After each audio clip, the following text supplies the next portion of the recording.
Hello, my name is Rosa Prieto. I come from the consulate of Spain in Melbourne. My role is language advisor. I am the Spanish language advisor, and I am in charge of half of Australia, and I coordinate the language assistant program in the whole of Australia.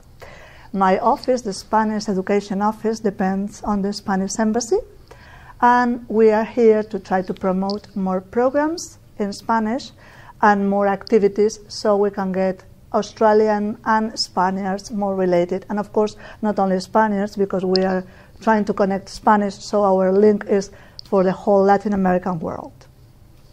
Today, we are going to be talking a little bit about the English Language Assistant Program in Spain. This program has been in Spain for the last 30 years. It's a very popular program, and it has been a very positive one since we started it.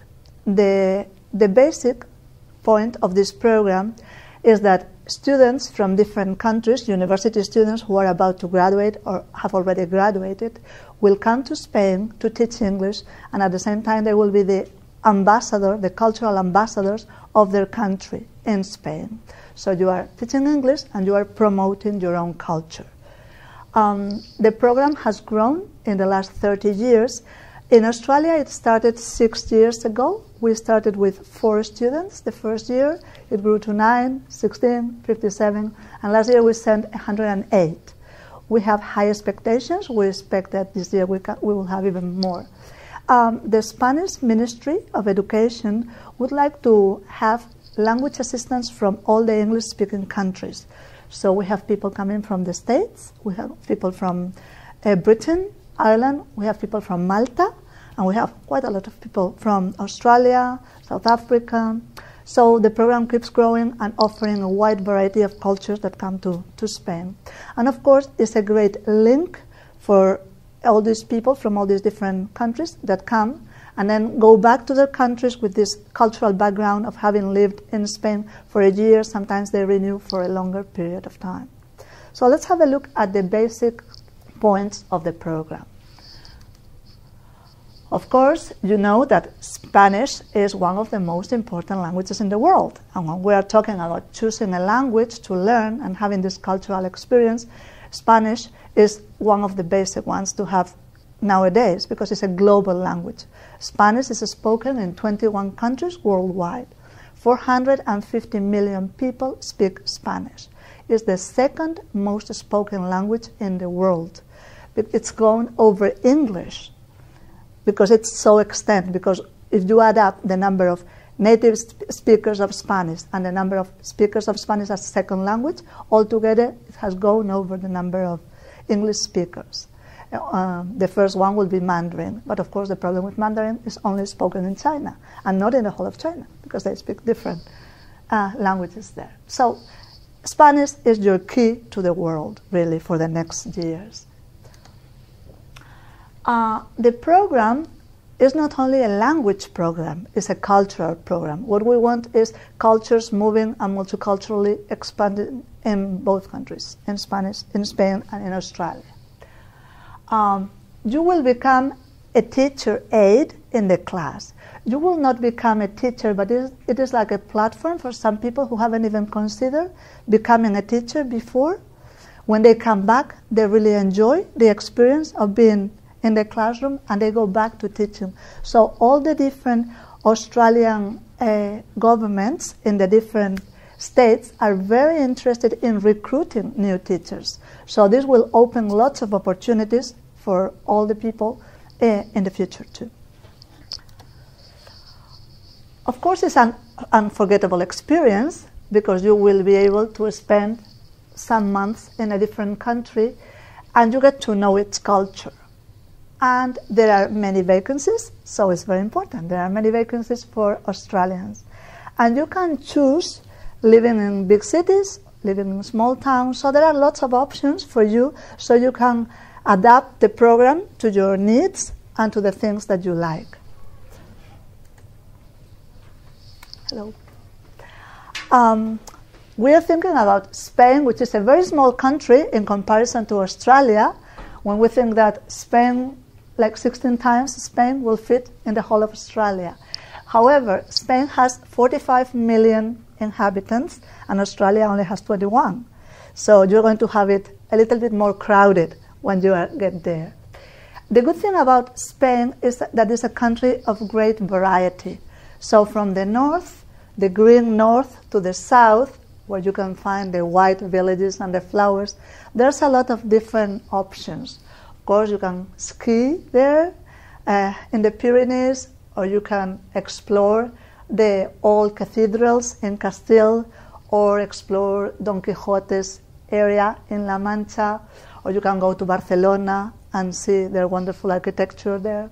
So there are lots of possibilities for all different types of personalities. Why Spain? Sometimes the image that we have from Spain, from the books, we think about Spain in the 70s or in the 60s, and Spain has changed a lot in the last 20 years. It has been one of those countries that really, after democracy arrived in 1975, it was a big revolution. Everything changed.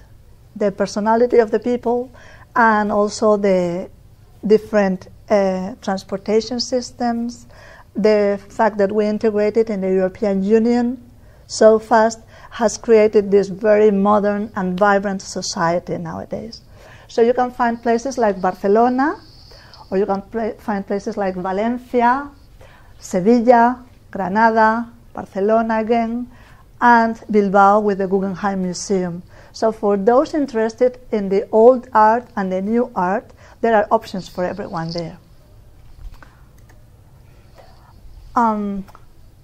If you are interested in history, you can have monuments like the Royal Palace in Madrid, or if you prefer tourism and the beach, there are quite a lot of beaches because Spain is the second country that receives tourists in the world after the United States. So more tourists come to Spain than to Italy or France. That was the statistics from last year. This is Madrid, and you can even find some prehistoric art in the north of Spain. And of course, if you enjoy the beach, or if you prefer to visit the Roman architecture in Segovia, that's it. Here we see Salamanca. This is the Mayor Square. Salamanca is one of the main university cities. Salamanca is like Oxford or Cambridge. And it's a great city. The good thing about Spain is that you can find these medium-sized towns where there's a lot of culture, vibrant cities. And for those who like nature, and I know lots of Australians enjoy nature and sports, there are many options to do trekking, to walk, things like El Camino de Santiago, the St. James route in the north of Spain. For those who like skiing or for those who like swimming, there are options for everyone there. The cathedral in Seville, for those who prefer flamenco music, they have their opportunities too. And of course, Spain is a country with lots of art, and not from now, but from older times. You can recognize Velázquez, or Picasso, or Miró, or Dalí. And literature, we have models like Cervantes and Don Quixote, and of course we have new age cinema, and everybody can recognize Pedro Almodóvar. Spain is a country that gave the world the word fiesta, right? So there are lots of fiestas, and being in the language assistant program is an opportunity to enjoy the fiestas around Spain. So we have found that many of the language assistants, every weekend, when you ask them, what are you doing this weekend? Oh, I'm going to La Tomatina to have this tomato fight, or I'm going to Los Carnavales. So these are some of the most representative fiestas. You have La Tomatina, you have San Fermines. I'm not advocating for you to run in front of the bulls. Don't take me wrong. It's interesting, but not my thing. But for many Australians, it's quite interesting to watch. We have Las Fallas, where they burn the statues, paper mache statues, where they criticize the politicians of the time, and then one day they burn them all in March 19th. We have Semana Santa, the Holy Week, where there are lots of celebration in the south and in the center of Spain. And you can find Los Carnavales, which are highly celebrated too. And of course, another highlight of Spanish culture is the food. And here we have paella, flan, jamón, cocido, tortilla de patatas, Spanish omelette, one of the most popular dishes, and churros, which of course are not taken as dessert in Spain, but as breakfast. Now, why is it important to link Spain and Australia? Apart from all those popular culture items that we have just mentioned, like the food, the art, there is an important role that needs to be played in the next few years with the sciences, the engineering, and that type of business world. A couple of weeks ago, Prime Minister Julia Gillard named this boat the Canberra, and this ship has been built by Navantia, which is one of the leader Spanish companies in the world that builds ships. There's a second ship that is being built currently in Adelaide. In order to complete this project, lots of Australian engineers have to move to Galicia in Spain for the last 3 or 4 years, and there's also a lot of Spanish companies and Spanish engineers who move to Melbourne and Adelaide to complete the information system within the ship. So you can imagine how many of these professionals have been moving. The problem sometimes is that the level of Spanish for these professionals in Australia wasn't what they expected. So we have had a lot of intensive courses for the engineers in order to train them before they went to Spain. That's why we are noticing nowadays that the role of universities in Australia is so important. We want more people from all the different fields learning Spanish, because all these companies are here to stay in Australia, and there will be more and more exchanges, business exchanges, so there's a need for Australians speaking Spanish all across different fields. Another important sector is the renewable energies. You can find companies like Acciona. They are placing these turbines in different areas. They have them in South Australia, they have them in Queensland, they have them in Victoria, and they keep growing. Spain is one of the leaders in the sector of renewable energies, one of the leading countries, and is the third producer in the world of wind energy. These companies, Iberdrola, Endesa, and Acciona, have offices in Australia. Only Acciona has 300 Australian employees in Melbourne. It's a big company, and they have another office in Sydney. So that's why we think that the language assistant program is important, because it provides an opportunity for all university students from many different fields to go to Spain, immerse in the culture, acquire that good level of Spanish language, and then come back and work for any of these companies, or just establish that cultural link forever. Some of the people who follow the program, they go back into teaching, but they use their Spanish in many different fields. That's the opportunity. The program is coordinated with all the, what we call the comunidades autónomas, each of the 17 regions in Spain, which is like a state here, like your federation, so we have a similar system. So the program is organized by the Spanish Ministry of Education. It's centralized, but it diversifies in each of the 17 regions. And it gives senior university students, so when you apply, you need to be in your last year of university, or even if you apply when you are in your second year, finishing your second year, you are still able to apply if you are going to be going while you are in your last year, the time that you are in your last year. You can have this gap year and then come back and complete your third year. It opens the university to recent graduates, to people who have already done their masters, or people who are working on their masters or PhDs. If you are doing research while you are there, this is a great opportunity to try to do both while there.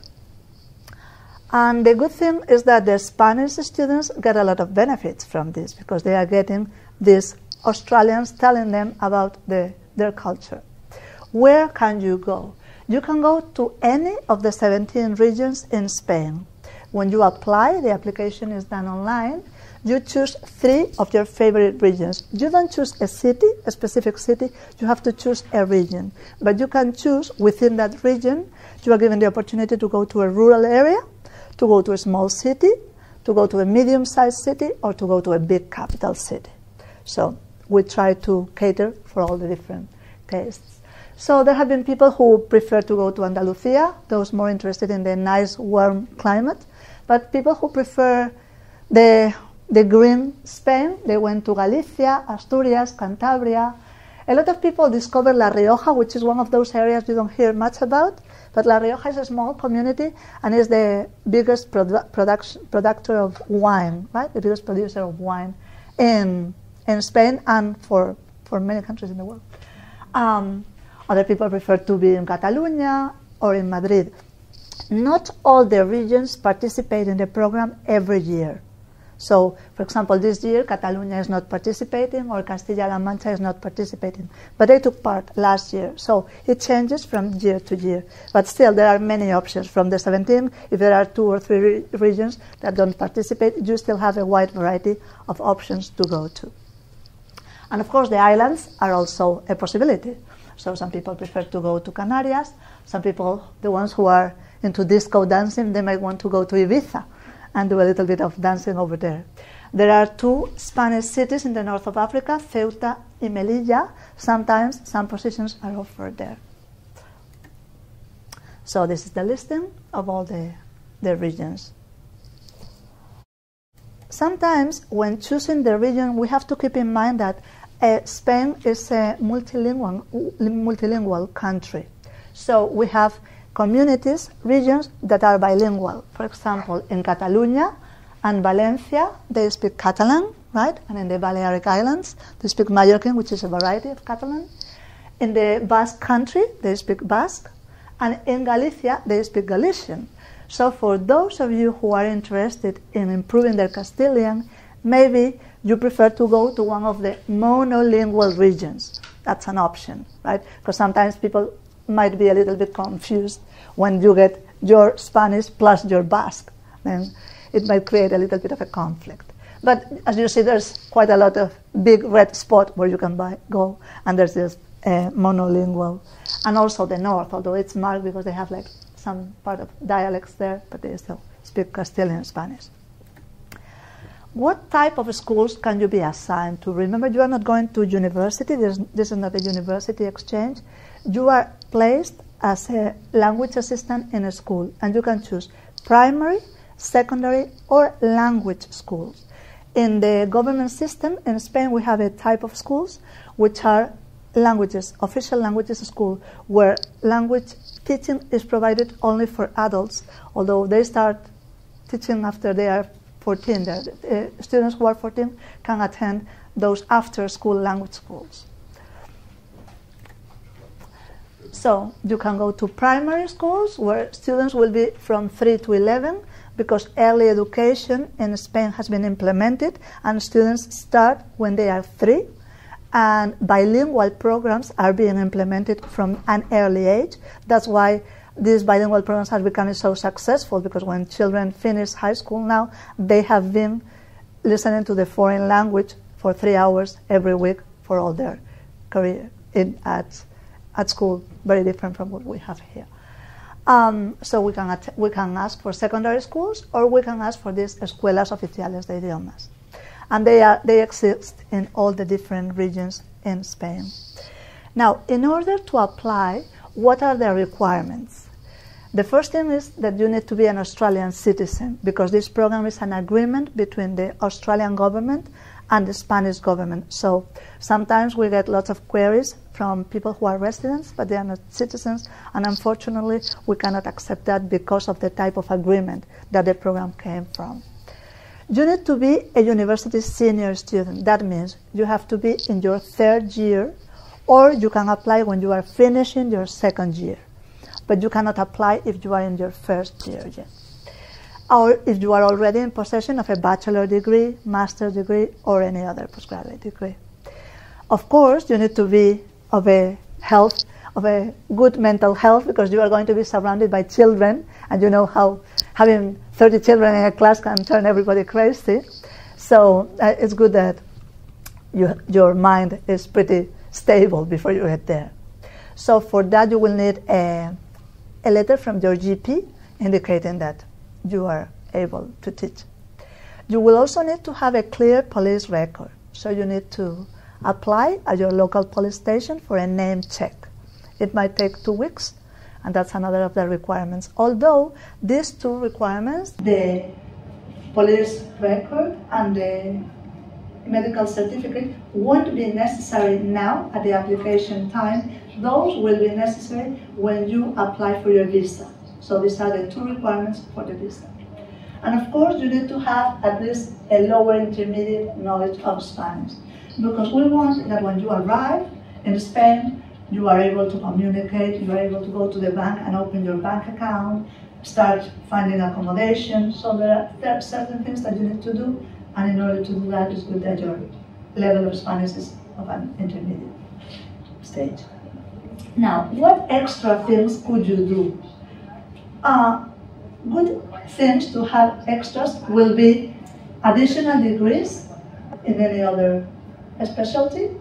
If you have a diploma of Spanish, you know that DELE are the official Spanish diplomas, and DELE diplomas have been recognized worldwide. So if you apply for any job, an international job, in order to prove your level of Spanish, they might ask you, which level of your DELE do you have?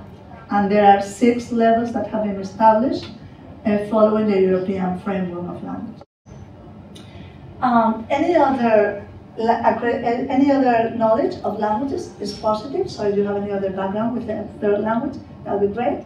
And if you have had any teaching or methodology courses in Spanish or in anything else, would be a positive asset for your application.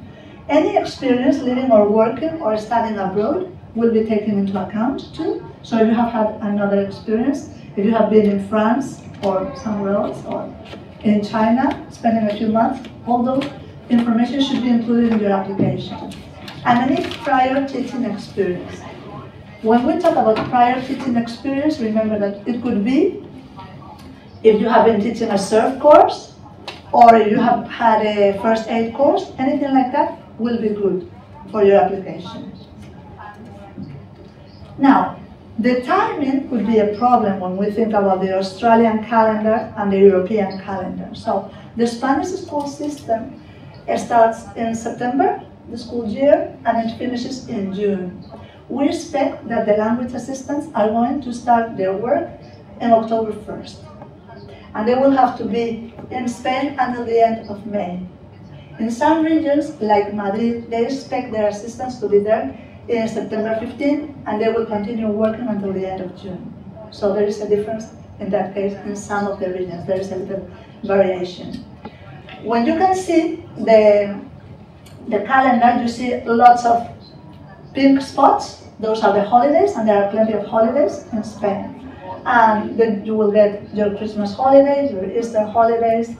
All those holiday periods are paid too. So in the scholarship that you get, all that time is also paid.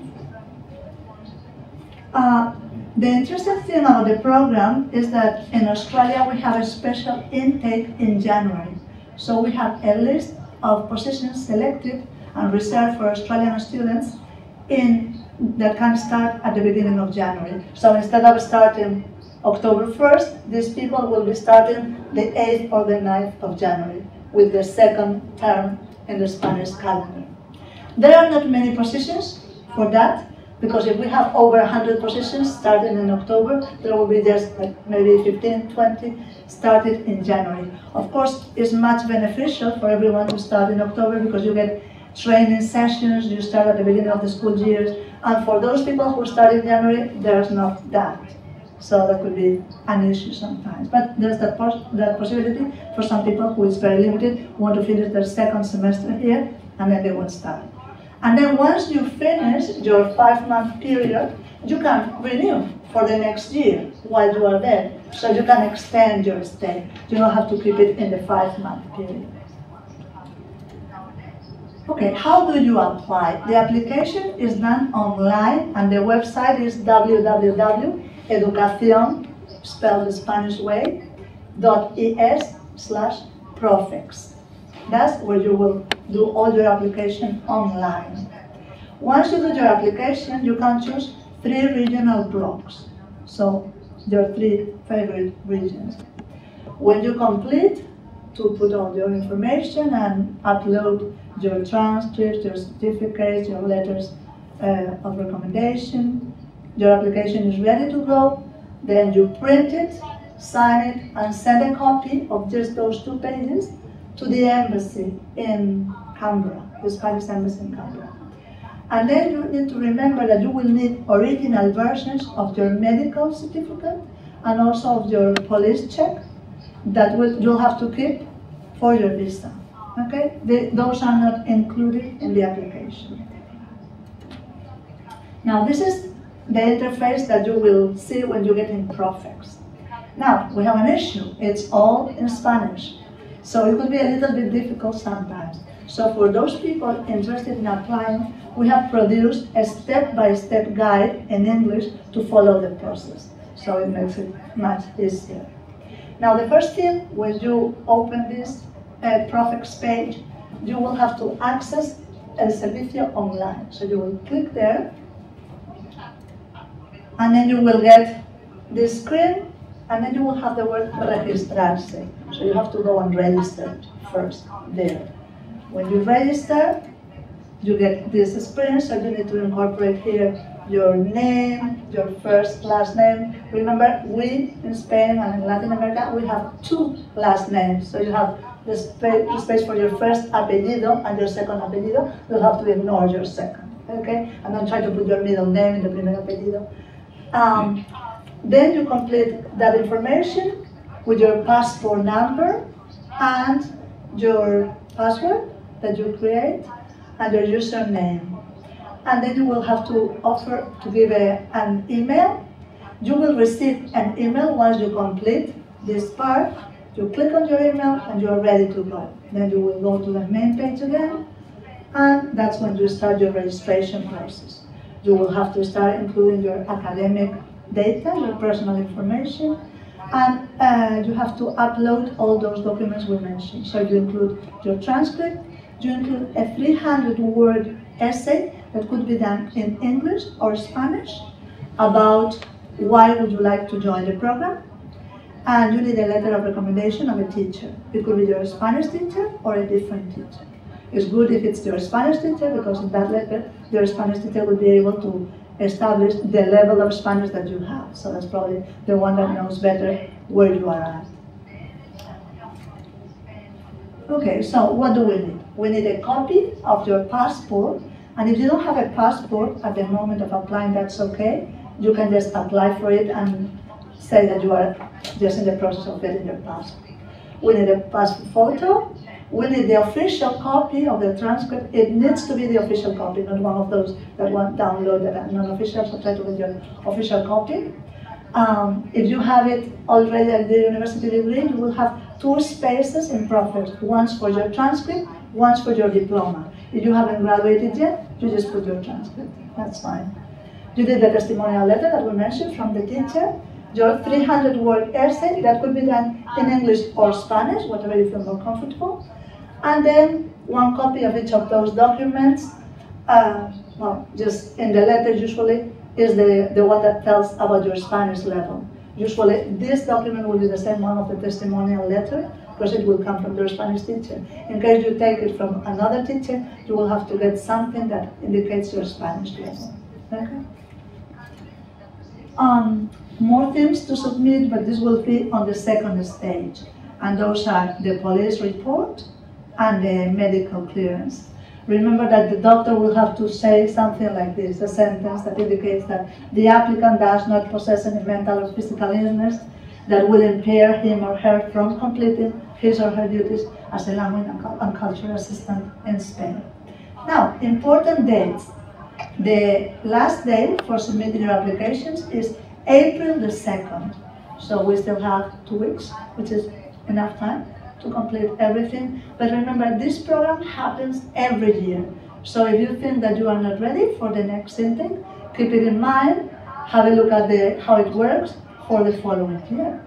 But if you are interested, you need to apply April the 2nd if you want to start in October, or if you want to start in January. For both intakes, the application date closes in April. Okay.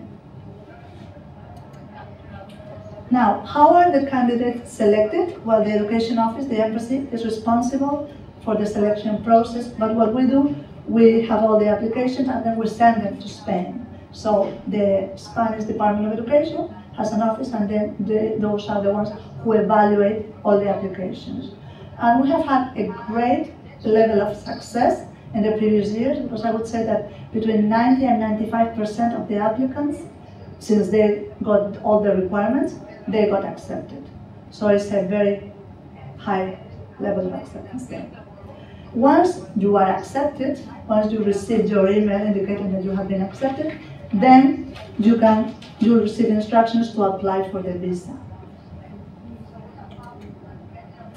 Now, what do you have to do? Because everyone says, well, but this language assistant, what is it? What do I really have to do when I go to class? Well, you have to work between 12 and 16 hours a week, which is not very much. And the schools tend to group it in 3 days, 4 days. So you end up having long weekends most of the week, because you work, sometimes you don't work Mondays or Fridays, so you just work the middle of the week. So you end up having those 3-4 days weekends. And that allows you to travel a lot, because we know that everybody that goes there, they really want to travel. So that's already designed with that in mind. Madrid is the community that has the 16-hour requirement, but they pay a little bit more because of that. Most of the other regions just require 12 hours a week. So imagine that gives you a lot of free time to enroll in many other courses. There have been people in the past who did this at the same time that they did university courses. A lot of people did professional courses like photography or any special interest that you have, and they did that in Spanish. There are courses in some areas that are also being delivered in English, so you can also take some courses in English. The Escuelas Oficiales de Idiomas, official language schools, exist in many towns and small towns. So many people also enroll to take another language, Spanish, another language, because they wanted to practice that too. So there are many opportunities for extra things. The main role of the teaching assistant is to improve the oral skill of the students. So you will be trying to develop oral skills. So you will be speaking to the students and creating activities to promote that they speak to you. Sometimes the teacher will say, you take 5 kids, go to that corner and do some role play with them. So they are going to be improving their pronunciation with you. That's the main role. If you like to sing or you can play the guitar, that will be fantastic, because then you can do lots of singing. Some people organize drama groups, and they were like artistic directors, and all the kids were the actors. Lots of games. You play games, lots of traditional games, like Foursquare, for example, in Australia. You just teach the kids to play different things, very simple things, but in English. And that's what they love it. The good thing is that you are in a level much closer to the students than their teacher, so there's a great rapport and a great connection. So the moment you arrive in the school, everybody's loving you. The teacher, because it has an aide there, the parents, because they know you are the native speaker and their kids are going to improve their English very much. The other teachers, because they will want to practice their English with you. And of course, the students. They will be the ones that benefit the best from you being there. There are other things that you may do, like attend meetings. Usually these come on a voluntary role if you want to attend meetings, and many assistants want to do that because of course the meetings will be run in Spanish, and it's a good way to understand what's going on and practice them. Sometimes you can be asked to give talks. Talk about Australia, talk about what people do in Australia, talk about celebrating Australia Day, so that type of things. Lots of presentations, so you can tell them, well, in Australia, Our favorite food is Vegemite sausage rolls. And everybody was wondering, what is that? So you'll have to come up and explain what that is. Then you can participate, and I encourage people to do so, participate in all the extracurricular activities that are available. And in the school, there are a lot of excursions, visits to the zoo, field trips in different days, so many advantages that you can benefit from. There have been people organizing lots of sports activities. Some of the language assistants created their own AFL tournaments there in the schools and things like that. So it depends on your personality and how you adapt.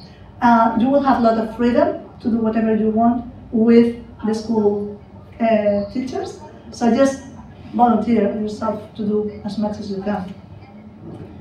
These are the advantages. So you will get between 700 and 1,000 euros. That is about $1,000 to $1,300 a month, which it might not sound a lot, but remember you are working only 12 hours a week and you are living in Spain. And the standard cost of living in Spain is very low.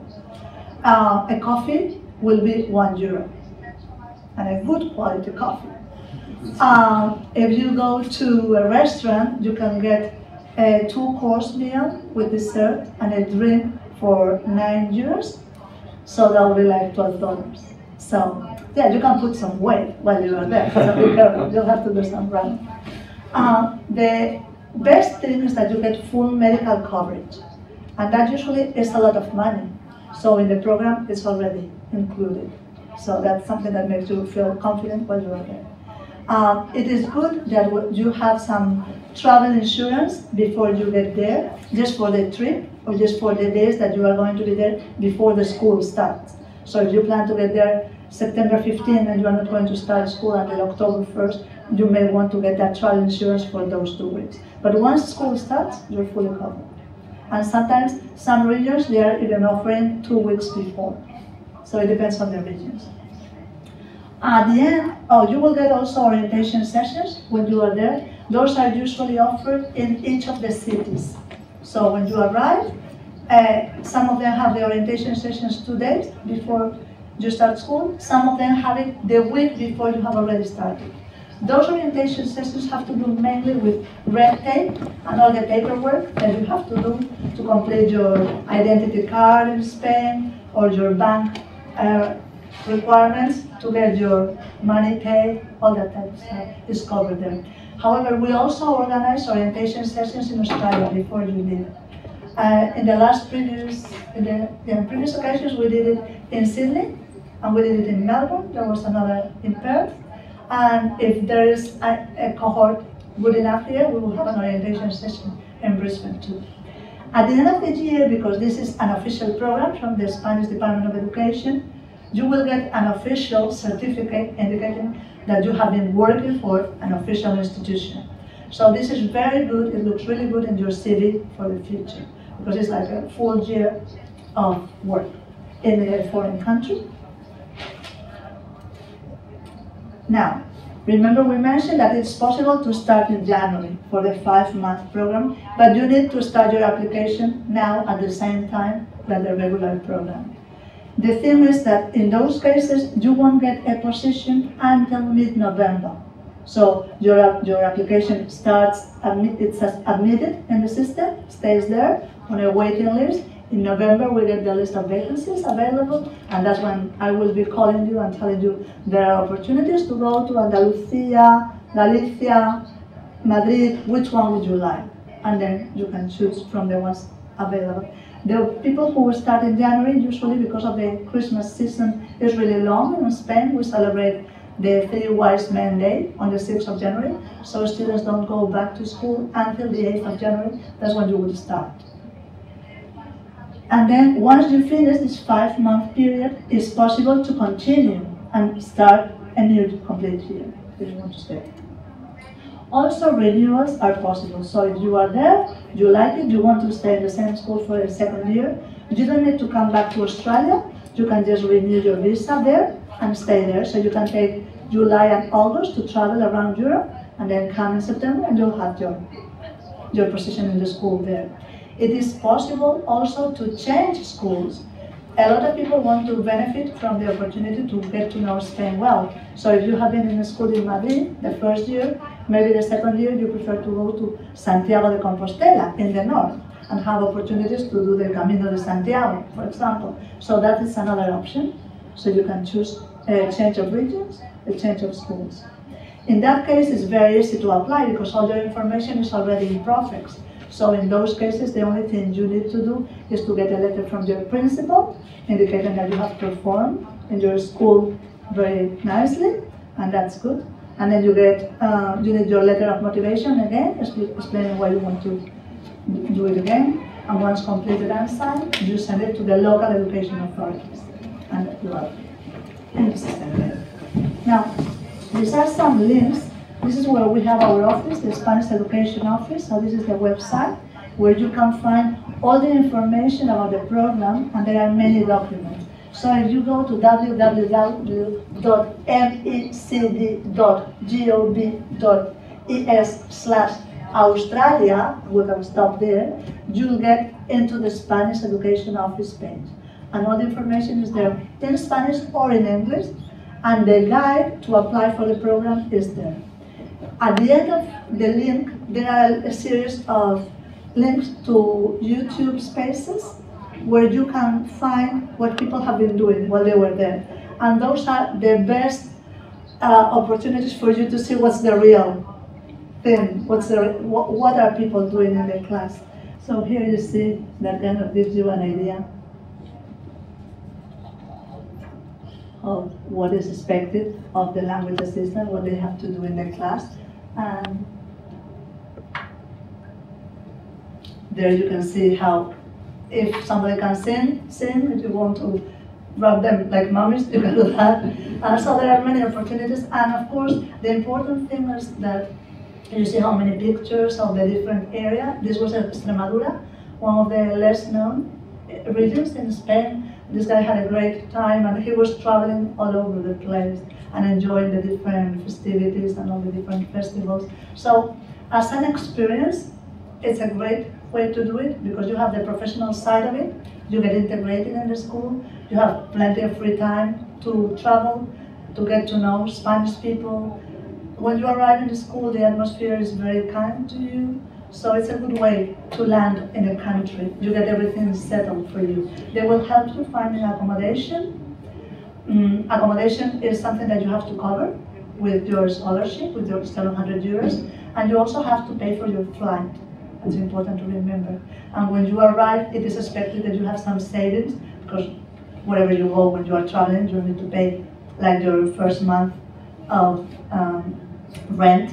So it will be good that people have some savings before they arrive. And we expect people don't go there with less than $5,000 probably. But that's, you're going to be there for the whole year, and as soon as you get paid, you also start recovering a little bit. And remember that traveling in Europe now is quite inexpensive, so you can have a ticket to go from Madrid to Berlin for a weekend for 35 euros. That will be like 40, 45 Australian dollars. So it's a great opportunity to be in Europe, to get money, to get experience, to travel around. That's me, and that's where I am, at the Consulate General of Spain in Melbourne. This is my email, asesoriamelbourne.au, or rosa.prieto@MECD. This is Ministerio de Educación, Cultura y Deporte. That's what MECD stands for. .es for España. We also have our embassy in Canberra, and you can also ask for information there. Okay.